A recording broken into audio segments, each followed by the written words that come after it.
Hi, everyone. I'm sitting here with Edo Van Belkom, and he is my best find at DreadCon, a conference I attended in Burlington, which focuses on the horror genre. And I absolutely adored meeting this author of Wolfpack.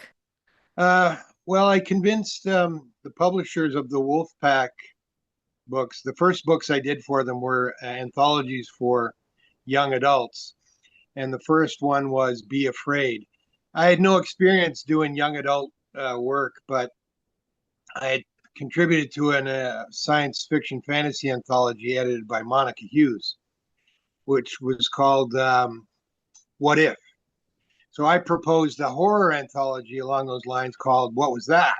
And they said yes. And then it eventually became Be Afraid. And my whole idea was to have teenage problem stories, but with a horror bent to it. And like I said, I had no experience doing YA, but back then my job was to sell books and to get work.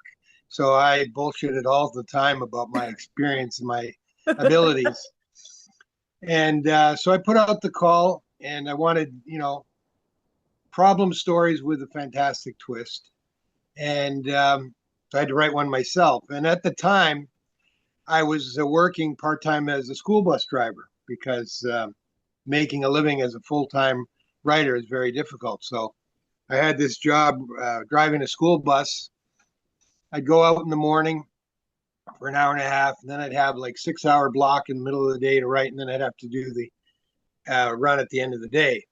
And it was a great job. You had access to a vehicle. You could use it on the way to your run or on the way home. You could make stops and do your business. You mean the school You had, bus? You did this with the yeah, school bus. yeah. You stop the school bus if you had to make a stop somewhere and buy some groceries. You could stop the school bus, do the shopping, and then go home. You couldn't take it out on the weekend, like just drive around in. But That would if be it was so on the way, funny. you could use it. And it was also good because my son was in elementary school at the time, and if he got sick, put him on the bus, take him with us, right? Just you Right. go on the run. So you'd have time during the day to do work, and you also had time to think about what you were writing while you were driving in the morning, in the afternoon. And the best part about it, if anyone has a job and is trying to write as well, when you park the bus at the end of the day, you didn't have to worry about that job anymore. That job didn't come up again until the next day. So it was like a stress free job. Just do the job. And the reason it was important is to have a some income all the time because being a full time writer, the worst feeling in the world is waking up saying, "What am I going to write today?" Even if I sell something today, I won't get paid for 3 months. There's nothing I'm going to be paid for in in the next 10 days. So what the hell am I going to do? So some kind of steady income every week was important. Anyway, I'm getting No, I actually, this off. is you're speaking right to like the heart of the stuff that I'd Okay. like to get into because So when I was driving the school bus, there was these, and they were, you know, private school kids, and they're supposed to be better and everything, but they were absolutely vicious to, if anyone was showed a sign of weakness, they jumped on that person in a group, and and that's all in the story, that whole experience. Oh, I was And totally I just disturbed thought by it. I'm not gonna lie. Poor there's kid. nothing more cruel. There's nothing more cruel than a bunch of kids, finding the weak one in the pack and just tearing to shreds. So that's how I wrote it, and the ending, which I'm very proud of, the ending was like, I'm sure I read a similar ending in a story somewhere. I often do that. I read a lot of stories and I say, that's how you end this kind of story, or oh, that's what I'm going to try to do. That was the best. So I've done that several times, and it really worked out there. And I said I didn't know anything about young adult books, but that book was Canadian Library Association Young Adult Book of the Year finalist. Didn't Wow. win, and it was also a Children's Book Center Our Choice Award for whatever year it was. So I thought I did really well there. That was great. So I proposed a second book, and we did that. It was called Be Very Afraid. And then when I go out on talks, I say, I wanted to do a third book called Shit Your Pants, but they didn't go for that title. They didn't think it was that good. So I started writing the Wolfpack novels instead. Be afraid, be very afraid. What's next? Shit your pants. Oh my So God. yeah, I have a I couple thought of this, so jokes I this was use. truly the inspiration for Wolfpack, really. This story was the Um, start of it all. the inspiration for Wolfpack, I have to give credit to my wife, who at the time was working as a children's librarian, and she was always saying, "You got to do some young adult. You should do some young adult. You should do young adult." And I thought, yeah, whatever. And then the adult career kind of stalled with the two books with Kensington, the mass market paperback Scream Queen of Blood Road, because whether they didn't make it into the stores or wasn't quite the right thing for the right time, I don't know. But I'd finally made it to mass market paperback, and then sales decided that, oh, maybe it's not for you. So I had to think of something else. I did write two other novels, Battle Dragon and Kilgore and Company. Battle Dragon was sold like 5 years later, and Kilgore and Company was published like 20 years later as an audiobook. So those were adult stuff was stumbling. So, moved on to young adult. And the idea stemmed from the kind of from Be Afraid.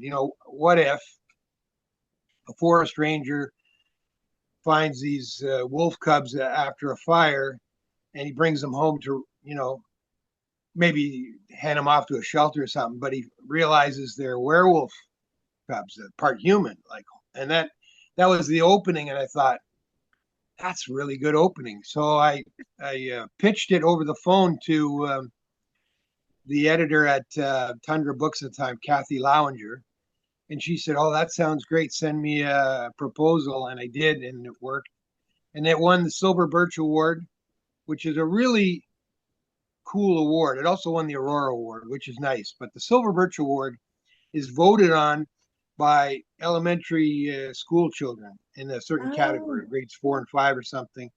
So there's a list of 10 books, and the kids have to read a certain number of the 10 before they can vote. And Wolfpack was named to the list, which is packed with a bunch of things. Number one, in order to be on the list, you have to have 5,000 copies in print. So it went into a second printing as soon as that happened. And by the end of the year, it had a third printing because all the schools in Ontario had to buy a copy if they were that's participating in the genius. if they're participating in the program. And then what I found out is it won by a landslide because I didn't lose any of the females, the girls, but all the boys loved it because it was just an action adventure, saved their sister from the bad scientist and everything, and it did really well.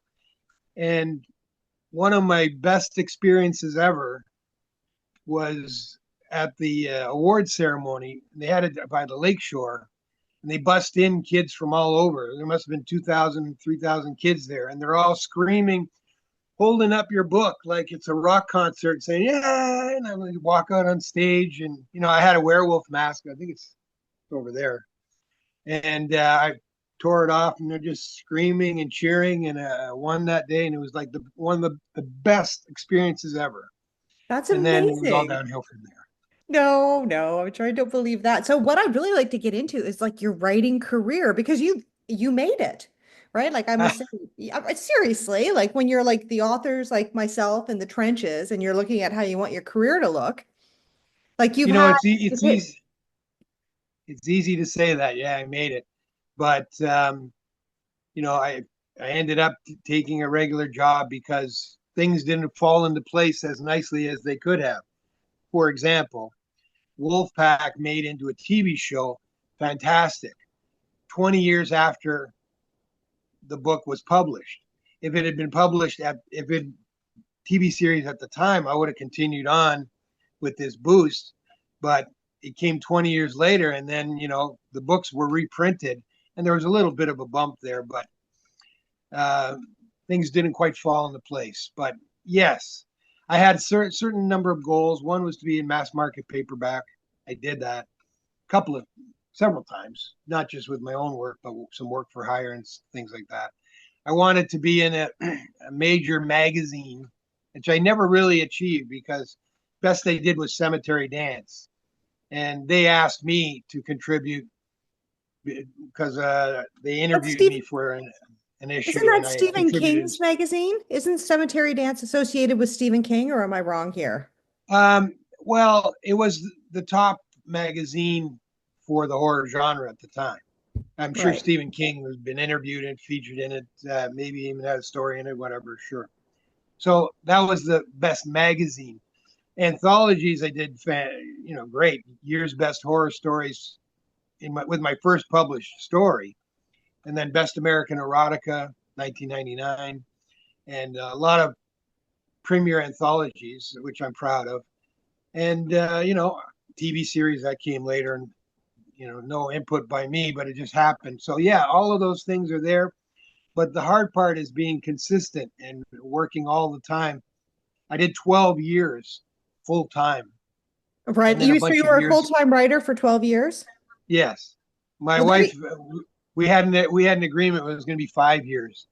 5 years just rolled right past, and it was 8 years and 12, and then you know uh, my last full time year as a writer, I made something like $40,000. That was like 20 years ago, which was respectable, especially for a writer in Canada, like just on writing income. But I was doing everything. I was teaching night school courses. I was writing articles, writing trivia questions, it was a grind, real grind. So, um, and in the end, when the things started slumping, I wouldn't even say failing, slumping, decided there's a saying in artistry. It's okay for me to suffer for my art, but it's not okay for everyone around me to suffer for my art. So it wasn't fair that things were going. So I decided to take a job, and then I was writing part time. I kept some things going for a long time. Serial and truck news that went on for a long, long time. Serial and truck news. So you like journalism, right? No, no, no. Yeah, you're not aware of that. I did a serial story about a trucker detective, Mark Okay. Dalton, owner operator, and that ran for 15 years in Truck News Magazine. I did 55 stories for that, and it Wow. was one chapter was every month, so every year there would be 3 stories. One time I did a double 2 chapter story for Christmas and things like that, but 55 stories in 15 years, which was great. And Did it pay I well? kept that. Yeah, very well. Yeah, I got professional rates for that, and then I got a standard. After we started doing it by word, and then the words were different every month, and then I said, "Why don't you just give me $350 a month?" And they said, "Okay." And then halfway through, it got maybe bumped up to 400 a month, which is great. That's like almost a payment of something. Right. And then they asked me to do a graphic story arc with a new truck driver new to Canada. So it was like the adventures of New Land Transport, where this immigrant was driving truck, and that lasted for 3 years. So every issue there was and it was hard too because every issue had its own story. I tried to do a couple that were two-parters just to make it easier on me, but I came up with a lot of storylines in that time, maybe 25 or 30. And that was an extra bunch. So I think at a time I was making $800 a month on that. That's Yeah. pretty good for a writer. Yeah. Some But it people, was, yeah. it was print, and then it went digital, and then they cut me out because it was online after nobody publishing regularly. But for a time, the story was sponsored by Michelin tires for about 12 years or 10 years at least. So it would be on a page with a Michelin ad at the bottom, and that page was the story for that month. And it was really good. They were quite pleased with it. And they brought me out to truck shows and stuff and meet people. It was funny, well, I know this is something you weren't planning on talking about, but it was really fun to meet the truck drivers, and it was really popular. And they say, hey, one time it said it was going to be on page 50, but it was on page 44. And I'm like, oh, I'm sorry for that. And I remember in New Brunswick, this truck driver said, hey, so you're Mark Dalton, eh? I said, no, no, no, no. I'm the writer. I write about him. He's a character in the story. He goes, hey, Mark, remember that time when that prostitute stole all your money? I said, no, no, that wasn't me. That wasn't me. It was the character. Oh So my yeah, God. that was fun. That They was a lot thought of it was fun. they thought it was Yeah, nonfiction. I love it. they thought I was the guy and just writing about my life. Like, hey, That's Mark, amazing. remember when that prostitute stole all your money? Yeah, it was Yeah. fun. And that led into there were two audiobook collections of the first 20 stories, one and 10 stories on each. And I have enough for three more, but it kind of petered out after the two. And then also that got me a gig writing novels for Natural Resources Canada. I did three novels for them in order to teach long haul drivers fuel efficient driving practices. So what they did for the first one, they gave me a workshop where drivers would come in and they'd go on the board and explain everything, and they wanted me to put it into a novel, and they wanted it to go across country. So I had my character pick up a student driver in Newfoundland, and they drove all the way to BC, and it was an adventure, and I had to put all those elements of the fuel efficient driving in there, and it's been used in some colleges for teaching driving instruction. And from that, I did two more, which weren't as successful. The third one I did was on the ice roads in the north, which was Oh, fun. They that's sent me up cool. there for 4 days.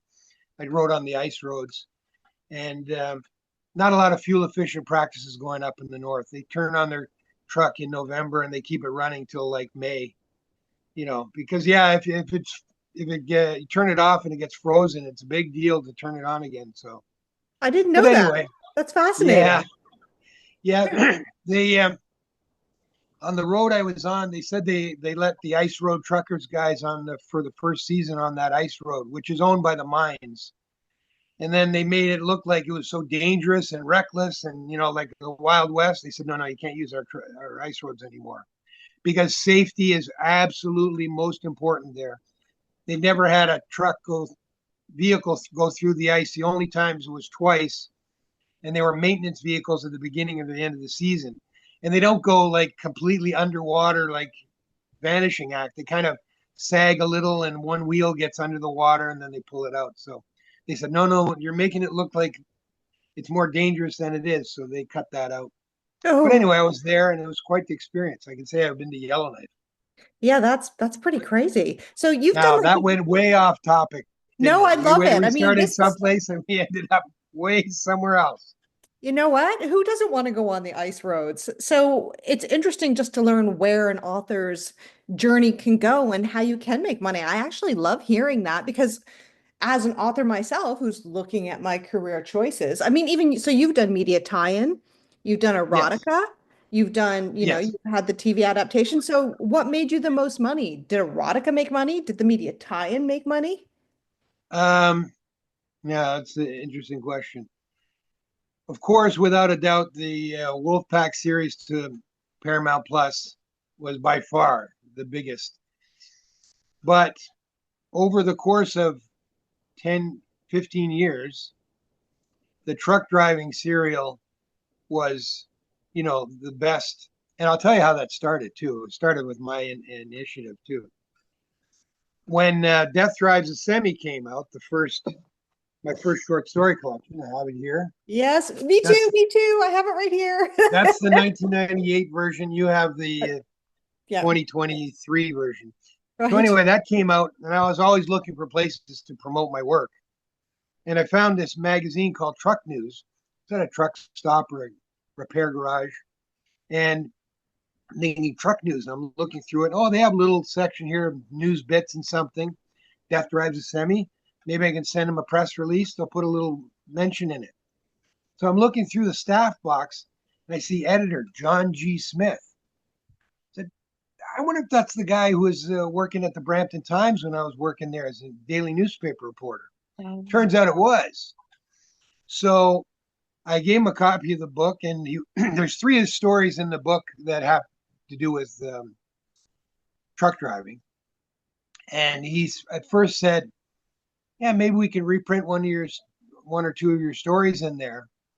And I said, "That's great. You know, you never know where these things lead, right? You try one thing and it leads to another." And then he read them, and then he said, stories aren't really trucking industry positive. Like the trucks go crazy and people die. We want more positive fiction. I said, okay, well, what if I write something specifically for that? And that, like, former private detective takes his truck on the road and he lives out of his truck, and every adventure can't keep his nose out of other people's business, that sort of thing. I said, fine. And we started the first year or two, like I would go in there and we discuss what story to do next. And after a while, it was just like, whatever you want to do. And it was really great because, like whatever I sent in, they would use. And that's almost dangerous for a writer, because, they're going to take it. But it worked out great. It was like 55 stories over the course of 15 years. And they also had me out to truck shows and things like that. And I also did truck shows with the Natural Resources Canada, went across Canada with that. That's so Abbotsford, amazing. So, Edmonton, Quebec City, Toronto, Sterling, Ontario, all those places. It was a lot of fun. So, to keep answering your question, that would be number two. The mass market men's magazine stories I made early on in my career, I did 55 of those too. It's just a bookend, 55 and 55. It's amazing. it's your magic So number. I was doing these mass market men's magazines stories, and they were paying in US dollars. I think I started at $250 US, and I could write them fairly quickly. And that was early on. So those checks were important. And I reprinted a couple of those too, which was surprising to me. Like once they were in print, I was able to get them reprinted in a couple other places, which was a found money. I didn't even have any anticipation of that. And after a while, it got to be a grind. I mean, you can only explain things so many different ways, and I needed to take a time off from that. But So what were you explaining? position, sexual, you know, Oh, they were that's men's the men's magazine magazine. stories. Oh, I was thinking Yes. like burly outdoor men hiking, not like No, no, no, no, no. Men's magazines with naked oh, women in them, and they had to okay. have. Yes, and I'll tell you, starting early on with that, it was great and it was a lot of fun. And the first couple I had my own name on it, and then around that time I'd published my first story reprinted in Year's Best Horror Stories. So I was so proud of that, right? So, but at the time I was saying, yeah, I sold a story there, and then I sold a story there, and they'd see the magazine, go, whoa, what's that? And they want to see that one, right? And I said, okay, maybe I'll use a different name for those stories because I want the focus to be on the real stuff or the good stuff. So Yes. that's why I used the name Evan Hollander after a while, and did, like I said, 55 books. But yeah, Oh, did those those make a were lot of written. money? Were those big money? Well, Pardon? so they were your third best money makers then. I think so. Then there was the novels. Best I ever did was $6,000 for a novel, and the easiest ones were the Deathlands books. I did two of those for Harlequin Gold Eagle, and I schmoozed my way into that too. I got to pestering the editor of the line at the time, Feroz Muhammad, and finally met him because they were out of Toronto, right? So I went into his office and talked to him, and he gave me an assignment. So I did one. Then I did a second one right away. And those ones, they wanted 90,000 words. So I decided, okay, I'm going to write 1,000 words a day for 90 days, and that'll be that. That's what I did. Oh my God, that's And amazing. It's how to do it. It's that yes, easy. one of my best anecdotes is one of my favorite writers, Joe Lansdale. Someone at a convention asked him, Joe, how do you write a novel? He says, well, you sit down in a chair in front of a typewriter and you don't stop typing until you finish the book. And that's it, right? You just I had to do this, and that was kind of good too because we had a family cottage then, and I'd take my son up there. My wife would be working, and I'd go sit in the kitchen and do 1,000 words. And said, okay, now we can go and do whatever we want, and 1,000 words a day. So that was okay. I didn't do another one after that. I wasn't really interested. They asked me years later after I'd taken a full time job, and I said no. I regret that now. I should have said yes. It would have been a nice 3 book thing, but I only did 2.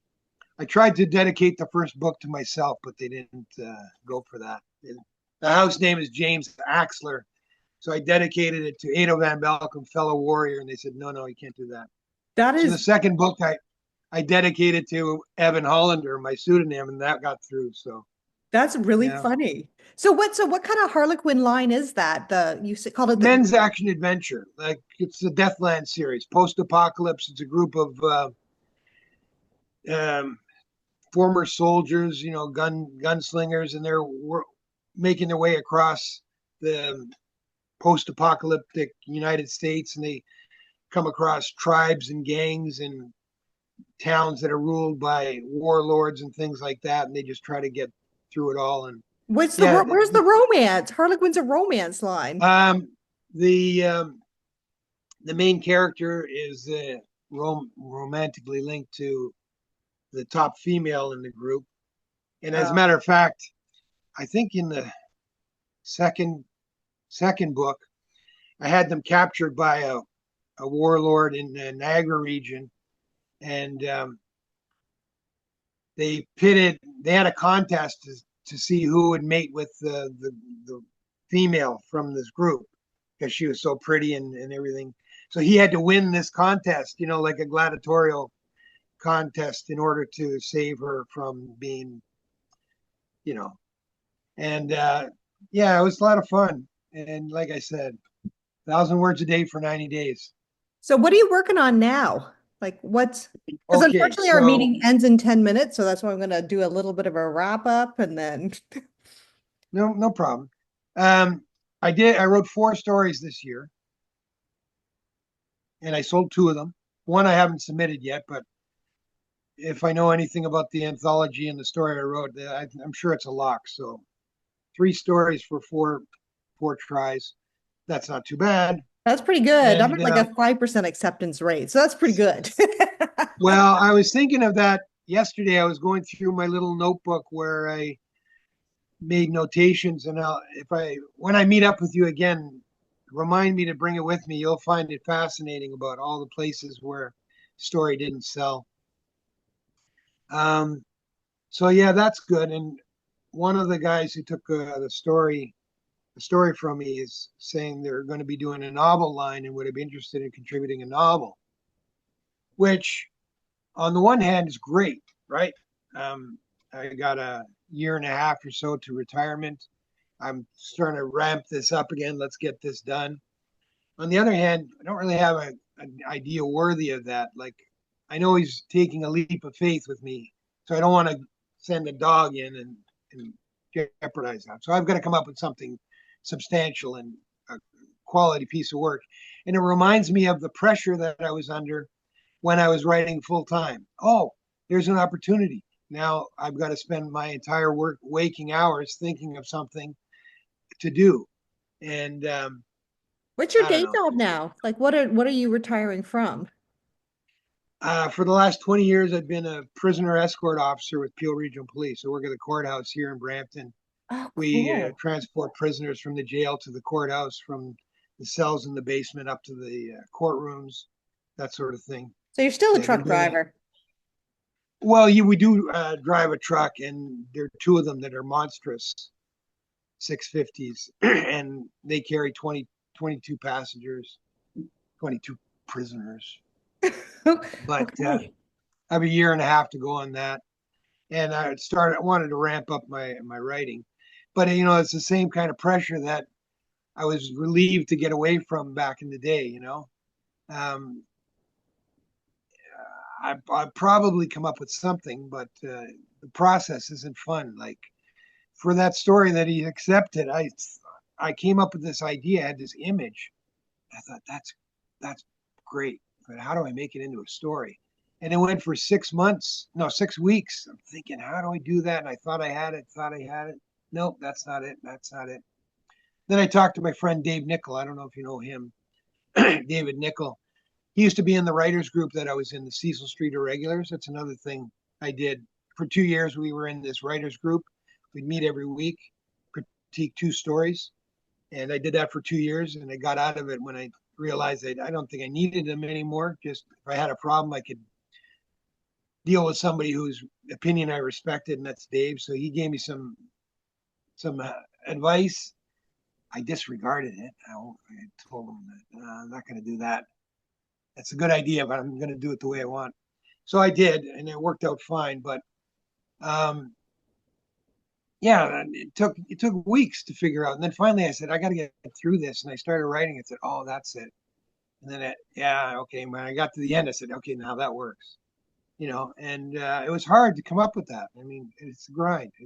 And it's mentally exhausting too. So So this is interesting. I could say our takeaways are probably that always have a day job or a consistent source of income so that you don't have to be stressed, right? I mean, even when you're yes, successful, it's so helpful to have the constant paycheck. And then yes, the second thing I think we can take away is that basically it's almost like the popcorn kernel of success that I learned from Kevin J. Anderson. You just keep, you try many different angles, and then sometimes it's great. You get the constant gig, like the truck gig, right? yeah. Which sounds phenomenal. And then I would say the third one is if you do write in a dramatically different genre, use a different author name. Well, no, I don't know. I don't know about that one. If I, say I wrote well, it was because it was in the erotic Fair enough. Okay, I genre, men's just so if you magazine. write erotica, maybe it's better to have a different author name. So where can You people know, find you? Like where can they find you online if they want to learn more about Ado? well, Facebook, your granddad's social media. I'm on there. I post fairly regularly about the rug and Silver Screamers, the documentary about the making of the rug. We didn't have time I to loved talk the about rug, that. by the way. I want a rug that eats my problems. I thought that was a great story, but I digress. So maybe we can do another one of these where we talk about all the things we haven't talked about yet. I would so love another one of these. I've loved this. Okay. Yeah. So now I'm forgetting the question. Oh, where can people find you? So we Oh, started yeah, with yeah, that's right. Facebook. So Social media, Facebook. I'm on Instagram. I'm on X, which I'm not too fond of. Um, Threads, I think I'm on there too. I mean, all you got to do in any of those social media platforms is type in Edo Van Belkom. But I will say this: I have a bunch of videos on YouTube. Some of them are talk about Wolfpack. Some of them I did the hometown screening of Wolfpack, so I talked about my career. I read the prologue to Wolfpack. That's not in video there. Pictures of our trip to Georgia to go on the set there, and also I think the premiere in Los Angeles, which was a whole experience. I could talk half hour about that. maybe And we will. I did a series of shorts called Wolfpack Facts. I think there's four of them, and my son edited them. He works in the television field, so he did a really good job editing that stuff. And so yeah, you can find me anywhere on that. Just type in Edo Van Belkom, and something that looks like me will pop up. Okay, and I'll have links in the show notes. Okay, well, thank you very much for your time today. You're welcome. It was a lot of fun.